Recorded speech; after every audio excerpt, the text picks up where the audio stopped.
तो आज हम लोग हेलो एल्कीन की सीरीज़ का पार्ट 10 देखेंगे, जिसके अंतर्गत केमिकल प्रॉपर्टीज़ हम डिस्कस कर रहे हैं पार्ट 6, 7, 8, 9 लेकर के, जिसमें केमिकल प्रॉपर्टीज़ के अंतर्गत हेलो एल्केन्स में चार मेन रिएक्शंस थी। एक नाभिक स्नेही प्रतिस्थापन अपक्रिया, जिसे SN अपक्रिया भी कहते हैं। इसमें दो टाइप SN1 SN2, वो भी हम डिस्कस कर चुके हैं। विलोपन अपक्रिया, एलिमिनेशन रिएक्शंस, या इसको निष्कासन अपक्रियाएं भी कहते हैं। ठीक है, निष्कासन अपक्रियाएं, विलोपन अपक्रियाएं, इसमें भी E1 E2 टाइप का ऑर्डर होता है, EI भी होता है, बट E1 E2 टाइप का। और इसमें जो सबसे महत्वपूर्ण रूल फॉलो होते हैं वो होता है सर्जेफ ओरिएंटेशन और हॉफमैन ओरिएंटेशन। ठीक है, तो ये दोनों टॉपिक हो चुके हैं। आज जो हम बात करने वाले हैं वो है धातुओं से क्रिया और अपचयन।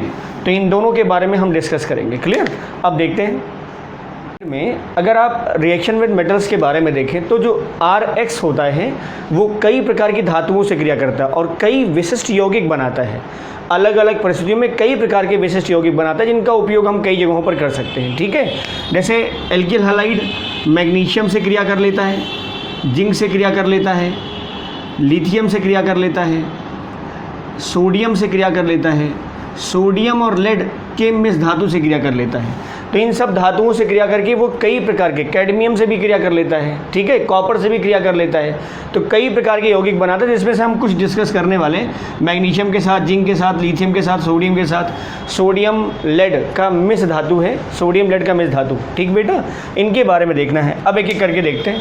सबसे पहले देख लेते हैं मैग्नीशियम से क्रिया। This very famous reaction, magnesium से क्रिया।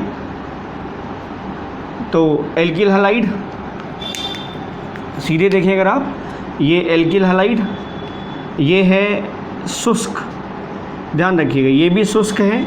मैग्नीशियम भी ड्राइड किया हुआ है। और यहाँ हम इस्तेमाल करेंगे शुष्क ईथर। शुष्क ईथर, इसकी उपस्थिति में क्रिया कराई जाए तो एक ऑर्गेनोमेटेलिक कंपाउंड बनता है। ऑर्गेनोमेटेलिक कंपाउंड, कार्ब धात्विक यौगिक, मतलब ऐसे यौगिक जिसमें कार्बन और धातु के बीच में बॉन्ड पाया जाता हो। ये कार्बन और ये धातु, धातु हमेशा इलेक्ट्रोपॉजिटिव होता है, धातु धनात्मक होता है, वो इलेक्ट्रॉन डोनेट करेगा कार्बन को। तो इस बॉन्ड को हम बोलते हैं ऑर्गेनोमेटेलिक बॉन्ड। ऑर्गेनो मतलब कार्बन, मेटेलिक धातु, तो ऑर्गेनोमेटेलिक बॉन्ड है। तो those compound which have organometallic bond are known as organometallic compound. तो उसी कैटेगरी में एक ये भी है RMGX, इसका नाम है ग्रिग्नार्ड अभिकर्मक। क्या नाम है बेटा? ग्रिग्नार्ड अभिकर्मक। जी हाँ, ये है ग्रिग्नार्ड रिएजेंट। बहुत ही वर्सेटाइल कंपाउंड और इसका इस्तेमाल कई जगहों पर होता है। इससे आप एल्केन बना सकते हैं, एल्कोहल, एल्डिहाइड, कीटोन, एवन alcohol 1 degree, 2 degree, 3 degree, ester, carboxylic acid, ढेर सारे compound, alkyl derivatives, cyano derivatives, epoxides, ये कई कंपाउंड इससे बनाए जा सकते हैं ग्रिग्नार्ड अभिकर्मक से। तो ये है RMGX। कब हुआ है? जब एल्किल हैलाइड की रिएक्शन मैग्नीशियम धातु के साथ शुष्क ईथर की उपस्थिति में कराते हैं तो हमें RMGX मिलता है। वैसे यहाँ रिफ्लक्स कराते हैं, पश्चवाही कराते हैं, लगभग 35 से 45 डिग्री सेंटीग्रेड के बीच में, और लगभग आधे घंटे या 1 घंटे के लिए। ठीक है, तो पश्चवाही कराते हैं, जिससे बार बार आसवन के बाद हमें ज़्यादा से ज़्यादा मात्रा में RMGX प्राप्त होता है। नाम देखें, एल्किल मैग्नीशियम हैलाइड, RMGX है ना बेटा, एल्किल मैग्नीशियम हैलाइड। अब एग्जांपल ले लो कोई, जैसे मान लो यहाँ ले लिया हमने CH3I और ये ले लिया है मैग्नीशियम, शुष्क ईथर। अब शुष्क ईथर में यहाँ पर ईथर मतलब ROR, ये ओपन ईथर भी होता है, साइक्लिक ईथर भी होता है। एक ईथर है THF, टेट्राहाइड्रोफ्यूरॉन, वो भी साइक्लिक ईथर है। तो उसकी उपस्थिति में अगर हम क्रिया करा दें तो यहाँ मिलेगा हमें CH3MgI। तो नाम देख सकते हैं, methyl magnesium iodide, methyl magnesium iodide, this is methyl magnesium iodide. ये है कार्ब धात्विक यौगिक। ऐसे मान लीजिए C2H5Br लिया है आपने और ये मैग्नीशियम है, शुष्क ether, same condition, alkyl halide भी शुष्क है, मैग्नीशियम भी शुष्क है, मिलेगा आपको C2H5MgBr, मतलब ethyl magnesium bromide, this is ethyl magnesium bromide. Clear? तो ये रिएक्शन थी मैग्नीशियम के साथ। अगला देखो, अगला है जिंक से क्रिया। जिंक से क्रिया मतलब फ्रैंकलैंड अपक्रिया। ठीक है, एल्किल हैलाइड की जब जिंक से क्रिया कराएंगे तो अपक्रिया क्या कहलाएगी? फ्रैंकलैंड, फ्रैंकलैंड अपक्रिया। ठीक बेटा, फ्रैंकलैंड। अब होता क्या है एक्चुअली, जैसा मैग्नीशियम की रिएक्शन होती है वैसे ही जिंक की रिएक्शन होती है। इसको फ्रैंकलैंड ने लगभग 1869 में डिस्कवर किया था इस रिएक्शन को। और इसमें ख़ास बात ये थी कि ये जो एल्किल हैलाइड होता है, एल्किल हैलाइड, अगर इसको जिंक धातु के साथ क्रिया कराई जाए, आप शुष्क ईथर ले लीजिए या कार्बन डाइऑक्साइड का वातावरण ले लीजिए, CO2 गैस, जी हाँ, कार्बन डाइऑक्साइड का वातावरण ले लीजिए जो इनर्ट बना देगा, या ले लीजिए आप कार्बन डाइऑक्साइड का वातावरण भी इनर्ट होता है, या ले लीजिए शुष्क ईथर, उसकी उपस्थिति में क्रिया कराइए तो मिलता है RZnI या RZnX। तो अगर आप देखें तो ये कंपाउंड रिलेट करता है RMgX के साथ, RMgX के साथ रिलेट करता है। एल्किल मैग्नीशियम हैलाइड वैसे ही एल्किल जिंक हैलाइड, लेकिन ये अनस्टेबल होता है। और ख़ास बात यह है कि ये मतलब इनफ्लेमेबल भी होता है, मतलब बहुत ज़्यादा ज्वलनशील होता है। अगर ये मतलब इसकी जो वाष्प है ये बहुत तीव्रता से आग पकड़ती है। तो एल्किल मैग्नीशियम हैलाइड जो है, ये एल्किल जिंक हैलाइड जो है, ये अस्थायी होने के कारण ये टूट जाता है, टूट करके बनाता है di alkyl zinc plus ZnX2, ZnX2, this is di alkyl zinc. ठीक बेटा, डाई एल्किल जिंक। अब इसका एक एप्लीकेशन पार्ट है, ये थोड़ा सा हम बता दें आपको, इसका एप्लीकेशन पार्ट है, इससे हम एल्केन बना सकते हैं सीधे सीधे।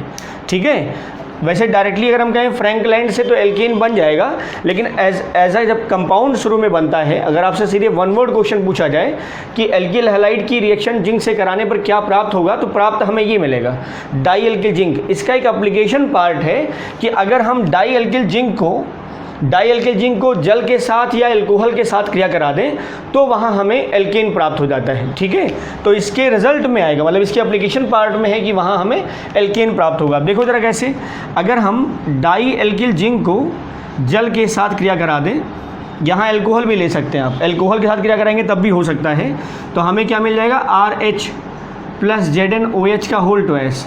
तो पानी के 2 अणु इस्तेमाल हुए, 2 बार R है तो ये हो गया R, ये हो गया एल्केन। ये इसका एक एप्लीकेशन पार्ट है डाई एल्किल जिंक का। ठीक बेटा, ये भी इनफ्लेमेबल होता है, ज्वलनशील ये भी होता है। तो अगर हम इसको पानी के साथ अपघटित करा दें तो हमें एल्केन प्राप्त हो जाएगा। क्लियर। अब अगला हिस्सा देखो, अगला पार्ट देखो इसका, लिथियम के साथ, लिथियम से क्रिया, लिथियम से क्रिया। अब इसमें देखो अगर, तो यहाँ एल्किल लिथियम बनता है, सीधे सीधे एल्किल लिथियम बनता है।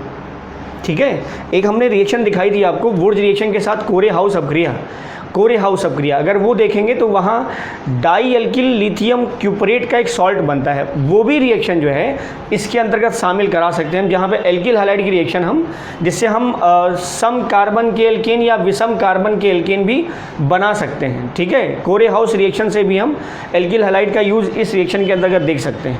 तो लिथियम के साथ अगर हम देखें तो लिथियम के साथ एल्किल हैलाइड जो रिएक्शन करेगा तो ये एल्किल लिथियम बना लेता है, एल्किल लिथियम और प्लस LiX। तो अब ये जो एल्किल लिथियम है, ये चूँकि Li प्लस लिथियम प्रबल अपचायक होता है, ये बड़ी आसानी से अपना इलेक्ट्रॉन त्याग देता है। तो R पर आ जाएगा माइनस, R पर माइनस, माइनस मतलब हो गया क्षार, नेगेटिव है ना, मतलब इलेक्ट्रॉन पेयर डोनेट कर सकता है, तो ये क्षारीय प्रवृत्ति आ गई। तो ये जो RLi होता है ये एज अ सोर्स, मतलब एक आप कह सकते हैं क्षार सोर्स की तरह हम इस्तेमाल कर सकते हैं इसका। ये जैसे ये है R माइनस, तो ये स्ट्रॉन्ग बेस है बेटा, ये स्ट्रॉन्ग बेस की तरह इस्तेमाल होगा अगर ये टूटे। कैसे, RLi टूटेगा, Li plus plus R minus, तो ये जो है वो स्ट्रॉन्ग बेस की तरह इस्तेमाल होता है। तो एल्किल लिथियम, अब आप रिएक्शन और भी दिखा सकते हैं इसमें, जैसे मेथिल आयोडाइड ले लीजिए और लिथियम से क्रिया करा दीजिए, तो मिल गया मेथिल लिथियम प्लस LiI, 2 बार ये हो गया। तो यहाँ से क्या मिल जाएगा आपको, methyl carbon ion, methyl carbon ion. तो अगर कहीं ज़रूरत हो जहाँ पर कार्बन पर निगेटिव चार्ज वाला आयन इस्तेमाल करना हो प्रबल क्षार के रूप में, तो हम एल्किल लिथियम का इस्तेमाल कर सकते हैं। ठीक है, अब अगला पार्ट देखो। अब देखो ज़रा, ये सोडियम से रिएक्शन, सोडियम से क्रिया, ये बहुत फेमस रिएक्शन, इसको बोलते हैं वुर्ज रिएक्शन। क्या बोलते हैं, वुर्ज अपक्रिया। मतलब अगर हमें एल्केन में कार्बन को असेंडिंग ऑर्डर में भेजना हो, कार्बन के नंबर्स बढ़ाने हो, इंक्रीज़ करने हो, तो वहाँ पर हम ऊर्जा अपक्रिया का इस्तेमाल कर सकते हैं। क्या होता है इसमें, आप ले लीजिए एल्किल हैलाइड, सोडियम धातु और शुष्क ईथर, शुष्क ईथर, ड्राइड ईथर डाल दीजिए जो कि सोडियम को एयर के कांटेक्ट से बचाएगा।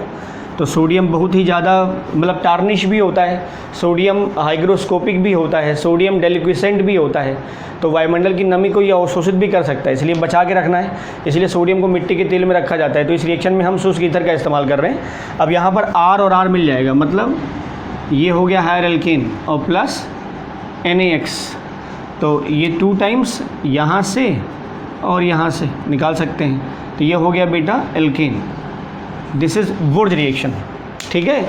वुर्ज रिएक्शन मतलब अगर हम यहाँ ले लें CH3I plus 2Na plus ICH3, वही ड्राइड ईथर की कंडीशन, तो हमें मिल जाएगा एथेन। क्या मिल जाएगा, एथेन, C2H6। ये है शुष्क ईथर, शुष्क ईथर, ठीक बेटा। और ये मिल गया एथेन।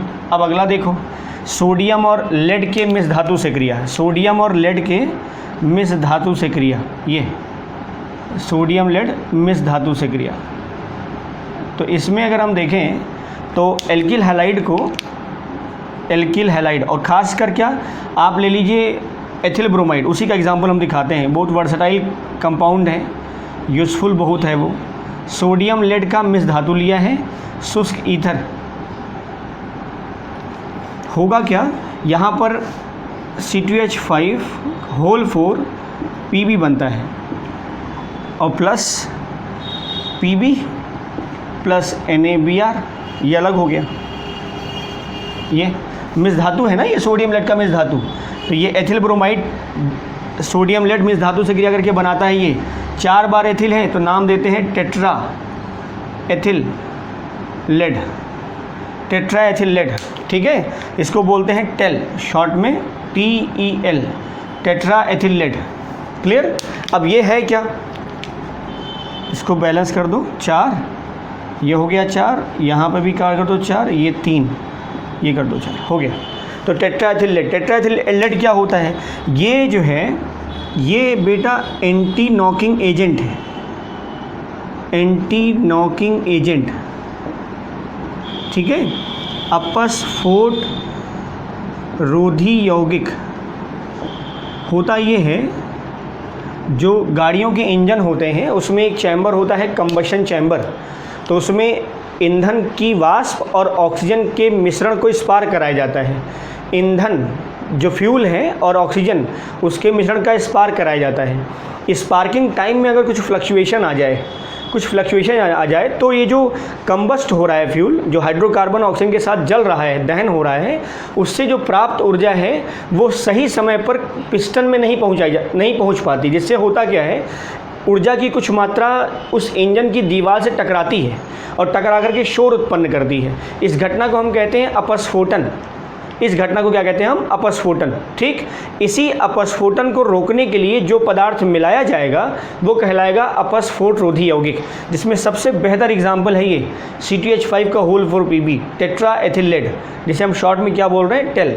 इसका नाम है अपस्फोट रोधी यौगिक, या इसका यूज़ कह सकते हैं इसके प्रॉपर्टी के आधार पर नाम है अपस्फोट रोधी यौगिक, anti knocking agent, chemical name tetra ethyl lead, clear बेटा। तो this is about two reactions of alkyl halide with metals. अगला पार्ट अपचेन का देखो, अपचेन, ठीक है। ऑर्गेनिक में आप जानते हैं जो प्रोसेस कराना होता है, जो जैसे ऑक्सीकरण कराना है तो ऑक्सीकारक चाहिए, अपचयन कराना है तो अपचायक चाहिए, निर्जलीकरण कराना है तो निर्जलीकारक चाहिए, ठीक है। वैसे ही अपचयन हम एल्किल हैलाइड का कराना चाहते हैं। अपचयन मतलब रिएक्शन विद हाइड्रोजन, मोस्टली यहाँ पर हम देखेंगे रिएक्शन विद हाइड्रोजन। तो अगर हम अपचयन कराना चाहते हैं तो हमें क्या चाहिए होगा, अपचायक पदार्थ। एल्किल हैलाइड के लिए ये सारे के सारे अपचयक पदार्थ, इनमें से कोई एक इस्तेमाल किया जा सकता है। ये सारे हैं, इनमें से कोई एक इस्तेमाल किया जा सकता है। ये सब के सब हाइड्रोजन उत्पादक होते हैं या हाइड्रोजन को अवशोषित करने की क्षमता रखते हैं और आवश्यकता अनुसार जिसको चाहिए उसको दे सकते हैं। जैसे पैलेडियम, प्लेटिनम, कोबाल्ट, ये सब H2 गैस को एब्जॉर्ब कर लेते हैं। ये डी ब्लॉक के एलिमेंट सबके सब अवशोषित कर लेते हैं H2 गैस को, और जब आवश्यकता पड़ती तो उसको H2 गैस या हाइड्रोजन गैस दे सकते हैं। तो ये सब अपचायक हैं। लिथियम एल्युमिनियम हाइड्राइड, ये भी हाइड्रोजन प्रोड्यूसर है। सोडियम प्लस C2H5OH, इसके साथ रिएक्शन होगी तो बनेगा C2H5ONA प्लस हाइड्रोजन। यहाँ भी बनेगा SnCl2 प्लस हाइड्रोजन, यहाँ भी बनेगा बेटा ZnCl2 प्लस हाइड्रोजन, नवजात हाइड्रोजन। अब ये अलग बात है कि जो हाइड्रोजन गैस का उत्पादन हम इसलिए नहीं करते हैं, ध्यान रखिएगा। यहाँ जिंक प्लस C2H5OH, तो सोडियम जिंक एथॉक्साइड ZnOCH5 का होल ट्वाइस, Zn बाहर, OCH5 का होल ट्वाइस, और हाइड्रोजन H2 गैस के रूप में या H के फॉर्म में। और ये सब के सब हाइड्रोजन जो है वो उत्पन्न करेंगे, जो कि एल्किल हैलाइड को एल्केन में अपचयित कर देंगे। देखो कैसे, ये है एल्किल हैलाइड RH, और ये हाइड्रोजन, अब वो H के फॉर्म में भी हो सकता है, H2 के फॉर्म में भी हो सकता है। और यहाँ पर इनमें से कोई भी अपचायक पदार्थ आपने ले लिया तो यहाँ बन जाएगा RH प्लस HX। क्लियर? ये क्या है, यहाँ है अपचायक और ये है बेटा एल्केन, डिजायर्ड एल्केन। जितने कार्बन का एल्किल उसी के संगत कार्बन का एल्केन। एल्किल हैलाइड में जितने कार्बन का एल्किल था उतने ही संगत कार्बन का एल्केन भी प्राप्त हो जाएगा। क्लियर? तो ये था chemical properties of alkyl halide. इसे नोट्स जरूर बना लेंगे इसके। Stay tuned. Thank you and thank you for watching.